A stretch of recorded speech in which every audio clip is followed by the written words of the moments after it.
welcome to the Get Over Yourself podcast.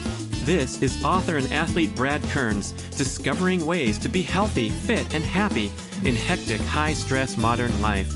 So let's slow down and take a deep breath, take a cold plunge, and expertly balance that competitive intensity with an appreciation of the journey. That's the theme of the show. Here we go. If you overtrain, meaning you don't allow your body to recuperate, your circulating testosterone levels can plunge by as much as 40%, according to a study at the University of North Carolina. Maybe the consistency is important for your ego or for your analytical mind, but the body can do just fine with a haphazard, sporadic approach to fitness. And yes, that means taking weeks off where you don't do a lot of strength training or sprinting because you're just not quite right. So a simple workout protocol would be to do 6 reps with a challenging weight, so you're near failure after 6 reps, taking 2 minutes rest between sets. Boom. Bang out a couple of sets. Simple as that.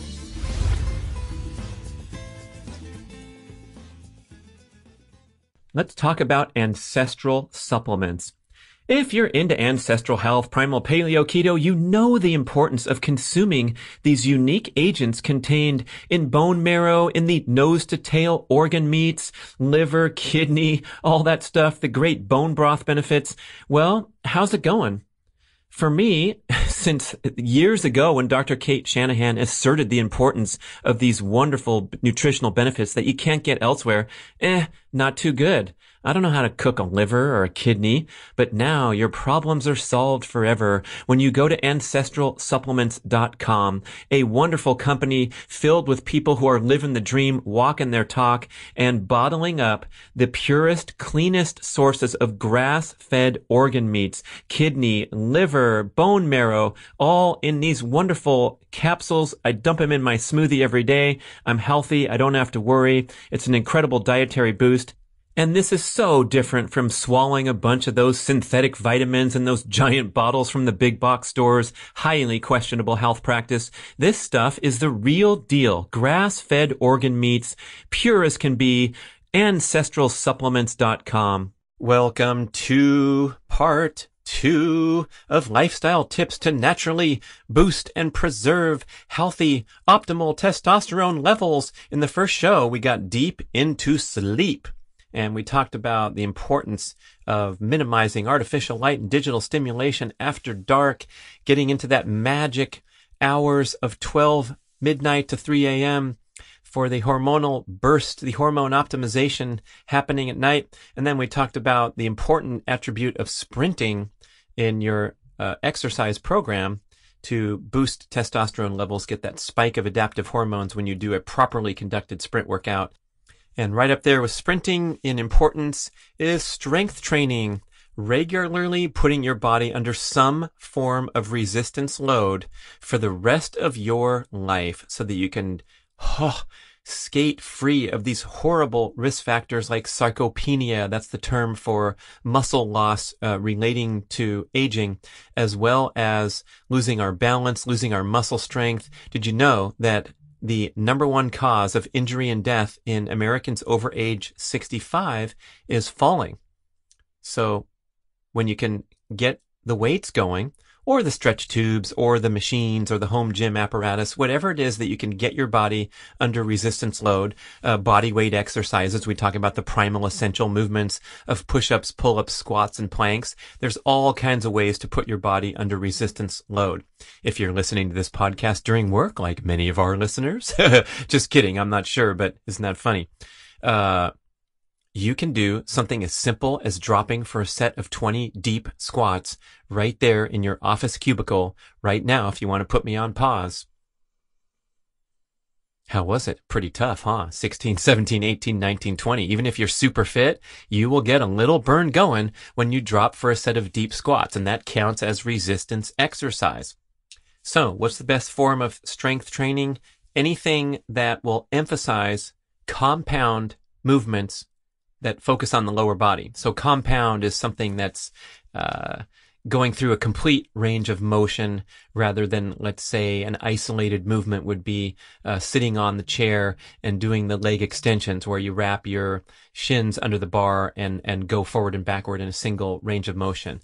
In contrast, something like a squat or a deadlift, you're recruiting all kinds of different muscle groups for a more complex movement, moving through actual space where you require balance and you require the stabilizer muscles to play a role to get that bar up safely. So those are widely regarded as the most effective. But of course, you work within your skill level and your safety level. So you can do a squat where the bar remains in the rack, right? You don't have to grab it and step out onto the center stage. But these compound movements are known to be the best. And when you emphasize the lower body, such as the deadlift or the squat, what's happening is you're activating more of those aforementioned androgen receptor sites that I talked about in the first show when I talked about sprinting. So when you activate these androgen receptor activity in the legs, that's when you get most bang for your buck with testosterone optimization. There's greater androgen receptor density in the legs. That's why I'm mentioning this. So a simple workout protocol would be to do 6 reps with a challenging weight, like so you're near failure after 6 reps, taking 2 minutes rest between sets. Boom. Bang out a couple of sets. Simple as that. If you have a lot of experience in the weight room, you've been devoted to some good workouts over time, of course you can go up and do 5 sets or whatever works for you. But if you can simply integrate that into everyday life and haul off a couple sets of deep squats every day, maybe if you have a deadlift like I do, I love my hexagonal deadlift bar that sits ready and waiting in my side yard, loaded up with 200 pounds, nothing too serious. I don't have to do a warm up before I step over to the bar. But what I do is when I walk by it over the course of my busy day, such as when I'm throwing out the garbage from the kitchen, going out to the side yard, I will stop at the deadlift bar and haul off maybe even just a single set of deadlifts if I'm still recovering or not wishing to strain myself in any way. But everyone can haul off a single set. And when you do this as sort of a everyday element of your routine without thinking about it, without worrying about it, without stressing about it,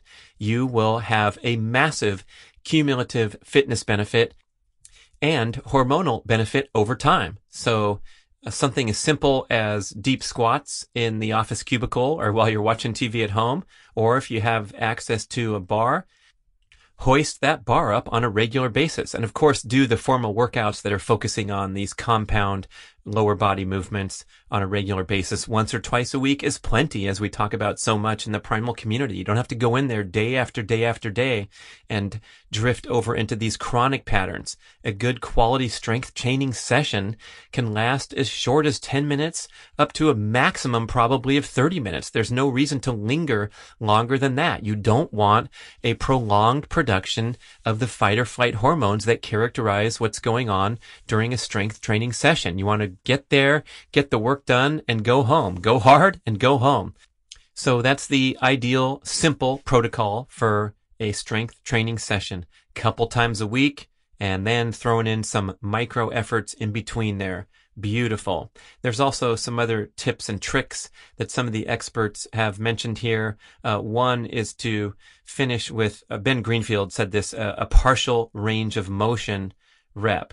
And so what you do here is you lift up the deadlift bar, let's say 2/3 of the way, and hold it there. And this will activate a whole bunch of muscle groups, and particularly the androgen receptor sites. So you hold for a count of 10 and then put the bar down finally. I love to do this at the end of my hex bar set of 6 or 8 or 10 deadlifts. I will lower the bar maybe 6 inches from the top so that my joints aren't locked out. So I'm like slightly bent knees and slightly bent elbows. Just a little tip there, because when we lock the joints out, such as doing a bench press, if we're talking about the other way, you're just putting the load onto your joints rather than the muscles, which is where you want them. So when I lower that deadlift bar a few inches from the top, bend the elbows, bend the knees, and just hold that puppy there for a count of 20.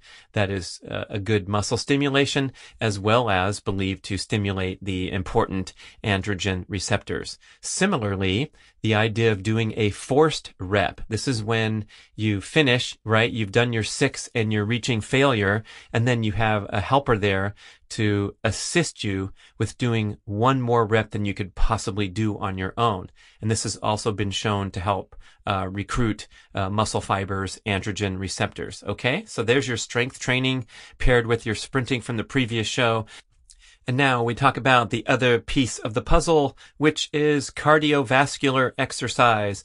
And of course, this is hugely important for living a healthy, happy, long lifestyle. But boy, oh boy, do we screw this up, don't we? Walk into any gym or look around on any road or trail, and you see people, generally speaking, overdoing it, exceeding that a critical cutoff point of your maximum aerobic heart rate. So the most important thing is to do the vast majority of your cardiovascular exercise at or below your maximum aerobic heart rate. That is defined as the point where the maximum aerobic stimulation occurs with a minimal amount of anaerobic stimulation. You're burning maximum fat calories per minute. And if you were to go any faster, you would burn less fat and more glucose. So a proper fat burning session is minimally stressful, it's energizing and refreshing, and it's not kicking you into glucose burning, which is where you get the stress hormone production and you get the sugar cravings in the hours afterward. That's the essence of a chronic exercise pattern, is making you a carb dependent, hormonally suppressed human who's doing things in a well-intentioned way, but it's not having the desired effect. So very simple. This is from the great work of Dr. Phil Maffetone. Your maximum aerobic heart rate is 180 minus your age in beats per minute. 180 minus age. Oh, gee, I'm 55 now. So 180 minus 55 is 125. So that would be my cutoff point to represent a purely aerobic cardiovascular training session, delivering the many benefits of improving my fat burning capabilities, improving my cardiovascular health, but not causing a stress response as it would if I were to speed up and try to perform in the heart rate ranges of 135, 145. And the problem is it's pretty easy to exceed that maximum aerobic heart rate and drift up 10, 15, 20 beats above. You're not really feeling the extreme stress that you might when you're doing an anaerobic threshold workout, which is probably 40 beats above maximum aerobic heart rate for me. So that no man's land, that black hole that we talk about with such intensity in the book Primal Endurance, that's what you want to stay away from. So getting out there and doing sufficient cardio. Of course, we need a couple few or more hours per week, especially to balance the long sedentary periods that we have in life. But you can achieve this from walking, hiking, casually pedaling your bicycle down to the corner market if you're Dave Cobrin in his new home in Newport Beach. Whatever you're doing, just to get on your feet and get your heart rate going. Even a walk down the street, if you're a fit person, is going to double your heart rate from resting, and it's going to count towards your cardiovascular exercise objectives. So I'm going to venture to say that most people are probably doing fine here. They're getting plenty of cardio in, and the main risk is from overtraining, from overdoing it. So get out there and exercise gently, or hit it hard with the weights or with sprinting, and stay away from those in-between black hole workouts. In a related point, when we're talking about optimizing testosterone production, is to make absolutely sure that you recover fully, especially from these high stress, challenging workouts of sprinting and strength training. So sprinting, as we've long conveyed in the Primal Blueprint message, once a week is plenty. Once every 7 to 10 days for a nice sprint session where you're only doing, remember, 6-second sprints or 10-second sprints or maybe up to 20-second sprints, and then having plenty of time between that for just the casual exercise, maybe hitting the weights or the resistance work a couple times a week. And all of a sudden it becomes pretty simple to get almost all of your exercise benefits in terms of health, longevity, and testosterone optimization. It does not require hours and hours in the gym. It does not require this notion of consistency, which so many people use that term. It bugs the crap out of me because maybe the consistency is important for your ego or for your analytical mind, but the body can do just fine with a haphazard, sporadic approach to fitness. And yes, that means taking weeks off where you don't do a lot of strength training or sprinting because you're just not quite right. For example, I had a crazy binge of exercise. I did my first track meet in decades. A couple days later, I did a nice long mountain bike ride with my son and nephew and ate a lot of sugar and had a great weekend vacation scene down in Southern California. And, guess what?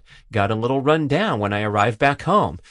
So if I have less than optimal symptoms of normal health, energy, and immune function at rest, I'm going to curtail all my high intensity, high stress workouts for the time being until I feel great again. And that's been a lesson that took me many years and decades to learn, that you just back off and wait it out. And you're not going to lose any fitness unless you have an illness or something that makes you bedridden for a few weeks. Then, of course, you're going to lose some fitness. But if you can just kind of maintain with some gentle exercise, some aerobic movement, you're going to do just fine to allow your energy to restore naturally. So making sure that recovery is really the centerpiece of your training program and your fitness experience rather than an afterthought. That is huge. Here is some commentary from Ralph Teller's article regarding recovery. If you overtrain, meaning you don't allow your body to recuperate, your circulating testosterone levels can plunge by as much as 40%, according to a study at the University of North Carolina. And I can absolutely attest to that from my test results over years and decades. And boy, a 40% reduction in the prominent, probably most important male hormone and vitality measurement there is, that's no joke, right? So don't overdo it. Make sure you recover. Now, on to the next attribute or way of boosting testosterone. Great insight here. This is, again, from Ralph Teller's article. He says, compete and face challenges. Competition raises the sense of mission, sharpens the focus, increases metabolism, gets the juices flowing, and with it, testosterone production. What does this remind you of? That's right, my fantastic shows with Dr. John Gray, Men Are From Mars, Women Are From Venus. He talks about the hormonal underpinnings of healthy relationship dynamics in his fantastic 2017 book, Beyond Mars and Venus, and with particular attention to the male. The male needs to constantly regenerate and restore testosterone levels that are so easily depleted by hectic, high-stress modern life, particularly dysfunctional relationship dynamics, where the man gets pulled into feeling cranky, bitchy, emotional, and all these things that represent an imbalance in testosterone and an excess of estrogen. So how do you rebuild depleted testosterone? According to John Gray, you go out there into the world and do your thing. He calls it taking cave time or tackling challenges, engaging in problem solving, which are the essential male biological drives. We are wired to conquer our environment, to face danger, overcome our fears, and achieve great magnificent feats such as bringing down the animal and bringing it back to camp for the hunter-gatherer clan to feast upon. And today it means perhaps going out to the golf course and trying to improve your time and your strokes in speed golf, or going to the gym and hoisting a bunch of weights, or going into the garage and tinkering with your motorcycle project. Even playing video games counts because it boosts testosterone because you're engaged in problem solving and conquering your environment. So these fundamental elements of what makes us human. Brian Johnson, the Liver King, the founder of Ancestral Supplements, my mofo man, says simply, quote, do something that scares the shit out of you every day. So we have to constantly push the envelope, take on new challenges. And yes, these don't always have to be physical. It can be cognitive, intellectual, trying to learn a new language, play the violin. Anything goes here. But testosterone boosting activities are those that get you in that problem solving, competitive state of mind. Okay, so that's a nice attribute to add to the list. And then we get into the diet components of optimizing testosterone. We've already had so much discussion with the great experts of the planet on diet, so I'm just gonna breeze through a summary here and also talk about some of the supplements that you may have heard about. So first and foremost is we got to get those superfoods into the diet. Yes, that means eliminating junk food and creating space for the superfoods. And it goes without saying that removing the crap from your diet is going to help with hormone function and general health, particularly when you optimize your insulin production. So if you are overproducing insulin right now because you're consuming too many processed carbohydrate foods, both sugars, grains, and sweetened beverages, that excess insulin is going to remove testosterone from your bloodstream, minimize its potential to act on the target organs as it's designed, and it's going to basically suppress your testosterone. What are signs of this? That's right, gaining that spare tire over the years and decades. So common. It's so commonplace that we almost expect it to happen. But when you start to accumulate a spare tire, that is visceral fat, fat around the abdominal organs, this is an indication of excess estrogen, excess inflammatory hormones. They're called inflammatory cytokines that are secreted by the visceral fat itself. So it's a vicious cycle. When you get a little bit of spare tire going, you have a propensity to get a greater spare tire going over the years and decades ahead. It's a slippery slope downhill. So we want to fight this battle to keep the belly fat off of the body, especially males, but also for females too. That's a very adverse health sign that your fat is concentrated around the abdominal organs. It's a special kind of fat. Some experts are calling it an organ in and of itself because it has the ability to secrete these inflammatory chemicals into the bloodstream. So keeping that belly fat off, minimizing insulin in most cases, right? Most people are producing too much insulin. So get that insulin production down. Of course, add the exercise factors in so you can burn off extra calories, get better at burning body fat, and get that visceral fat off your body so you will avoid the slippery slope downhill and allow that testosterone that your balls is putting into your bloodstream to take effect and work as intended, okay? Yeah, get that insulin lowered, get that junk out of your diet, and then we turn our attention to the superfoods. I talk about these in the MoFo mission. You can look at a quick glance at the website, bradkearns.com/MoFo, and the fabulous ebooks that we're putting out with more details. But basically, the superfoods start with organ meats. These are known to be the most nutrient-dense foods on the planet. That's why MoFo is so beneficial, because it contains the target organs that are especially effective for testosterone production. But any effort to increase your organ meat consumption is super duper awesome, starting with liver, perhaps the most nutrient-dense food on the planet. Oh, you don't like it? Hey, that's okay. Guess what? You will acquire a taste for it when you know it's so good for you. Go find some grass-fed liver, integrate it into your diet. At first, I was recoiling at the taste because I never ate it my entire life. Guess what I did? I put it in the Cuisinart with delicious ground Wagyu hamburger and made liver burgers where I could barely even taste the liver, and it was fantastic. Now I'm easily cooking up giant slabs of liver and eating them straight up, or what I like to do is coat it in almond flour, and I also squirt a little bit of lemon juice and olive oil on the liver and then fry it up in a cast iron skillet minimally, so it's pretty rare on the inside. That's when you get the most nutritional benefit, and liver is part of my game now to my great benefit. I really feel like my energy has become more regulated. I don't have those down periods that I was famous for, the absolute necessity to crash for a nap in the afternoon. And I attribute one of those reasons is upping my organ meat game and improving the overall nutrient density of my diet.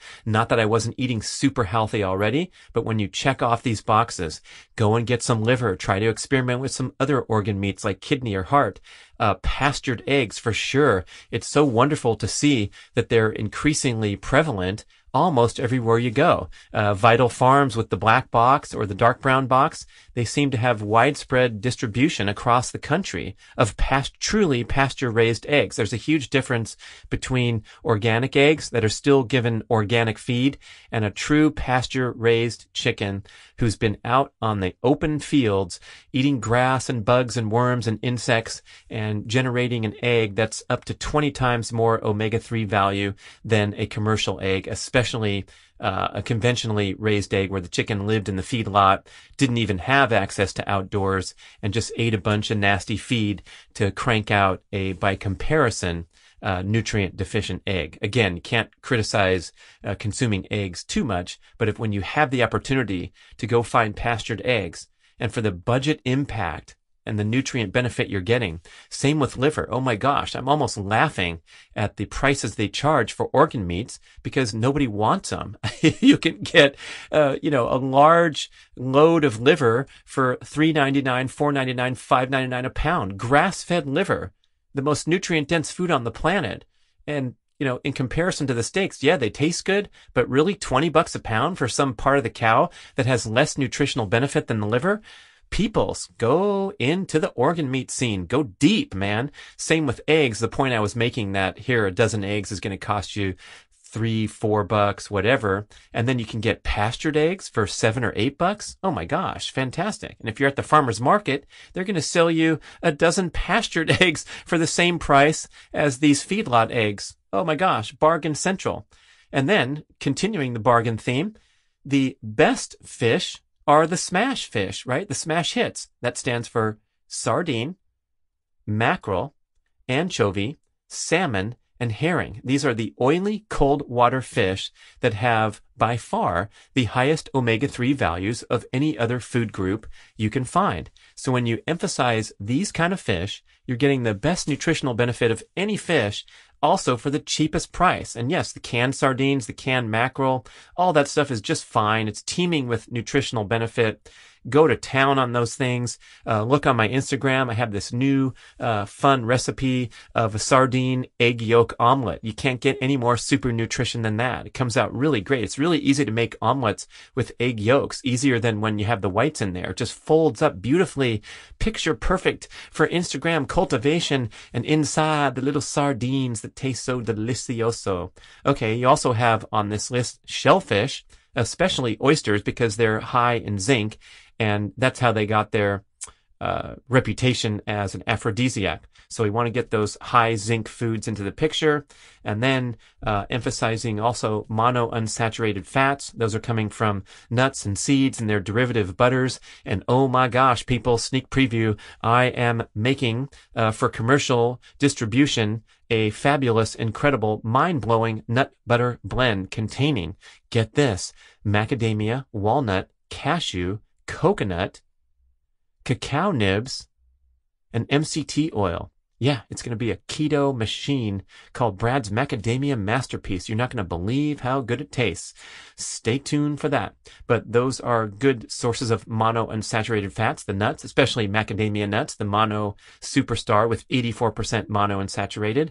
And we also know that olive oil, avocado oil, coconut, and all the coconut products are also high in monounsaturated. So that's covering your superfood checkpoints. And then as far as your macronutrients and all that discussion, oh my gosh, we have hours and hours of commentary and stacks of books talking about this. Of course, the ancestral eating pattern seems to be the way to go. I know it's a controversial topic. I don't want to get too deep into your head. Sort of I do, but when you're using the evolutionary example to sort through all the hype and the propaganda and the disputes that are happening today, boy, it seems to make sense to me, right? We've been eating this stuff for 2.5 million years. We know that the nutrient-dense animal foods were the attribute that fueled the explosion in human brain growth and brain function that allowed us to branch off from our ape cousins that eats roots and shoots and leaves all day and proceed to the top of the food chain where we stand today. So if you can find sustainably raised, we don't want to have any objections here, sustainably raised animal products and emphasize those in the diet, look no further than the great shows that were conducted with Dr. Paul Saladino and Dr. Sean Baker arguing for this nose to tail carnivore diet emphasis. Boy, that's some pretty important stuff to think about. And then we can figure out the role of carbohydrates and where those fit in, and going by personal preference, personal experimentation, whether or not you have excess body fat on your body. These are all decisions that are going to influence your choice of foods and macronutrient ratios and things like that. On the subject of protein, oh my goodness, of course you have to get your protein levels optimized. And if you come insufficient on protein, your body's going to fall apart. Quite simple, pretty routine observation there, undisputed. And you're also going to tank your hormone levels, and your testosterone is going to be the least of your worries if you're protein deficient. Now, here's an important point. It's very, very difficult to become protein deficient unless you have some crazy restrictive diet where you're cutting out most of the high protein foods. One that might come to mind is a whole food plant-based diet where you refuse to eat animal products for whatever reason. That's going to put you in the high risk category of becoming protein deficient. But the symptoms of protein deficiency are so profound because it's so important that you're probably going to be able to right the ship in some way, shape, or form, perhaps trending a little bit away from your early strictness into more allowances for pescatarian type consumption, or throwing in the eggs and the sardines, and all of a sudden you're golden instead of in high risk.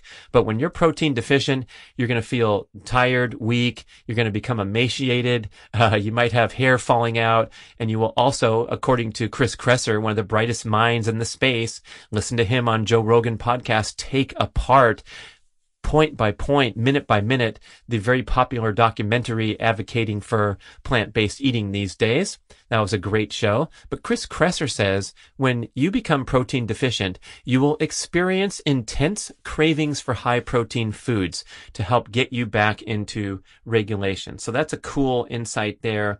Not to worry too much about getting enough protein, but possibly the most concern should be placed into minimizing your intake of those nutrient deficient, toxic modern foods, namely processed carbohydrates, grains, sugar, sweetened beverages, and of course the industrial seed oils as well. So that kind of concludes a quick trip into the diet aspect of how to optimize testosterone production. And we will pick up the dialogue with a few more topics on part 3 of this wonderful sequence of keeping the dream alive, keeping that testosterone optimized. Thank you for listening to part 2. Ooh, ooh, ooh. Thank you for listening to the show. We would love your feedback at getoveryourselfpodcast@gmail.com. And we would also love if you could leave a rating and a review on iTunes or wherever you listen to podcasts. I know it's a hassle. You have to go to desktop iTunes, click on the tab that says ratings and reviews, and then click to rate the show anywhere from 5 to 5 stars. And it really helps spread the word so more people can find the show and get over themselves, because they need to. Thanks for doing it.